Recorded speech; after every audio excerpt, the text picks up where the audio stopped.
మిథున్ రెడ్డి గారిది ఈ గవర్నమెంట్ వచ్చిన తర్వాత అరెస్టు జరుగుతుంది అని చెప్పి ఇదేం మాకు పెద్ద ఆశ్చర్యం కలిగించిన విషయం ఏం కాదు. ఎందుకంటే గతంలో తెలుగుదేశం పార్టీ అధికారంలో ఉన్నప్పుడు కూడా మిథున్ రెడ్డి గారి పైన కేసులు పెట్టినారు. ఆయన విద్యార్థి దశల్లో ఉన్నప్పుడు కూడా ఆయన ఎదుగుదలను ఓర్చలేక కేసులు పెట్టినారు. కానీ ఈరోజు సీన్ కట్ చేస్తే ఈరోజు దేశ రాజకీయాల్లోనే చాలా పెద్ద స్థాయికి ఎదిగిన వ్యక్తి మిథున్ రెడ్డి గారు. అంటే పొలిటికల్గా కావచ్చు, వ్యాపార రీత్యా కావచ్చు, ఆయనకున్న పలుకుబడి రీత్యా కావచ్చు, ఆయనకున్నటువంటి కాంటాక్ట్స్ రీత్యా కావచ్చు, ఇండివిజువల్గానే చాలా టాల్ పొలిటీషియన్. కాబట్టి చిత్తూరు జిల్లాకు సంబంధించినటువంటి వ్యక్తి, అటువంటి వ్యక్తి అంత ఎదిగిపోతే, అంత పైన స్థాయిలో పెద్ద స్థాయిలో ఉంటే రేపు ఫ్యూచర్లో తెలుగుదేశం పార్టీకి కావచ్చు, కూటమి కావచ్చు, లేకుంటే నారా లోకేష్ భవిష్యత్తుకు కావచ్చు ఒక ఇబ్బందికరమైన వాతావరణం ఉంటుందనే ఉద్దేశంతో ఆయనను ఈరోజు ఒక అక్రమ కేసు, ఎటువంటి ఎవిడెన్సులు, ప్రూఫ్లు, రుజువులు లేనటువంటి కేసులో ఆయనను అరెస్ట్ చేయడం అనేది నిజంగానే చాలా దారుణం. ఒకవేళ మిథున్ రెడ్డి గారు గాన వాళ్ళు ఆరోపిస్తున్నటువంటి ఉద్దేశంలో మంచి వ్యక్తి కాకపోతే ఇంత తెలుగుదేశం పార్టీ గాలిలో, ఇంత కూటమి గాలిలో ఆయన గెలిచింది ఎవరిపైన? మాజీ ముఖ్యమంత్రి, ఉమ్మడి రాష్ట్రానికి మాజీ ముఖ్యమంత్రి అయినటువంటి కిరణ్ కుమార్ రెడ్డి గారి పైన మిథున్ రెడ్డి గారు గెలిచినారు. అంటే ఆ రాజంపేట పార్లమెంట్ పరిధిలో కానీ ఆయనకి ఎంత మంచి పేరుంది, ఆ కుటుంబానికి ఎంత మంచి పేరుంది అనేది ఈ రాష్ట్ర ప్రజలందరూ కూడా ఒక్కసారి ఆలోచించమని చెప్పి నేను రిక్వెస్ట్ చేస్తున్నా. ఎందుకంటే కేవలం మెంటల్గా ఆయనని ఇబ్బంది పెట్టాలా, డిమారలైజ్ చేయాలా, ఆయనలో ఉండే కాన్ఫిడెన్స్ని దెబ్బ కొట్టాలా అనే ఉద్దేశంతో అక్రమంగా కేసులు పెట్టినారు. ఈ లిక్కర్ కేసులో కేవలం A2, A3 యొక్క స్టేట్మెంట్స్ను రికార్డు చేసి వాళ్ళు చెప్పినారని చెప్పి మిథున్ రెడ్డి గారిని అరెస్ట్ చేసినారు. కానీ వాళ్ళిద్దరిని అరెస్ట్ చేసినారా? చేయలే. దాదాపుగా ఈ రోజుకి 50 రోజుల పైన అయింది మిథున్ రెడ్డి గారు అరెస్ట్ అయ్యి. ఈ 50 రోజులలో ఆయనను విచారించాలా అని చెప్పి ఎవరైనా కస్టడీ పిటిషన్ వేసినారా? వెయ్యలే. ఎందుకు వేయలే అన్న కస్టడీ పిటిషను?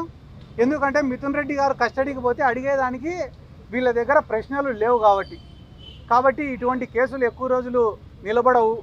ఏదైతే వాళ్ళ కుటుంబం ఒక 30-40 ఏళ్ళ నుంచి సర్వీస్ చేసుకుంటూ వస్తున్నారో, ప్రజలకు సేవ చేసుకుంటూ వస్తున్నారో, అదే వాళ్ళకు శ్రీరామ రక్షగా నిలబడుతుందని చెప్పి ఈ సందర్భంగా నేను మీకు అందరికీ తెలియజేసుకుంటూ, ఈరోజు రాష్ట్రంలో ఏదైతే అబద్ధాలు చెప్పడం, అబద్ధాలపైన రాజకీయం చేయడం, కథలు చెప్పడం, ఆ కథలను ప్రజలను నమ్మించేలా చేయడం అనేది ఒక ఆనవాయితీగా జరుగుతుంది.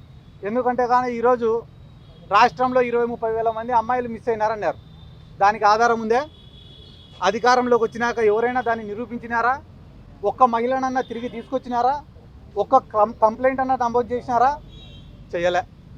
అయిపోయిన తర్వాత లిక్కర్ వల్ల కల్తీ మద్యం దాగి కొన్ని వందల మంది, వేల మంది హాస్పిటలైజ్ అయ్యి చచ్చిపోయినారని చెప్పినారు. ఎక్కడైనా కూడా లిక్కర్ దాగి, కల్తీ మద్యం దాగి చచ్చిపోయినట్టు రుజువులు ఉన్నాయా? ఒక్క రిపోర్టు, మెడికల్ రిపోర్ట్ అన్నది ఇచ్చినారా? దానిపైన కేసు నమోదైందా?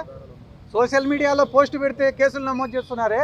మళ్ళీ ఇల్లీగల్ మద్యం దాగి కొన్ని వేల మంది హాస్పిటలైజ్ అయితే దానిపైన ఒక కేసు కూడా నమోదు కాదా? కావు. ఎందుకంటే అధికారంలోకి రావడానికి, సీఎం కుర్చీలో కూర్చునేదానికి మాత్రమే ఈ ఆరోపణలు అనేటివి పనికొస్తాయి. దానికి బెస్ట్ ఉదాహరణ ఏమరా అంటే మా జిల్లాలో ప్రీతిబాయ్ అనే అమ్మాయి, ఆ అమ్మాయి చావుని రాజకీయంగా వాడుకున్నారు. నిన్ననే మన డిప్యూటీ సీఎం గారు కూడా ఏం మాట్లాడినారు సార్? మీకు అందరికి మీడియా వాళ్ళు మీరే చెప్పాలి. ఏం మాట్లాడినాడు ఆయన?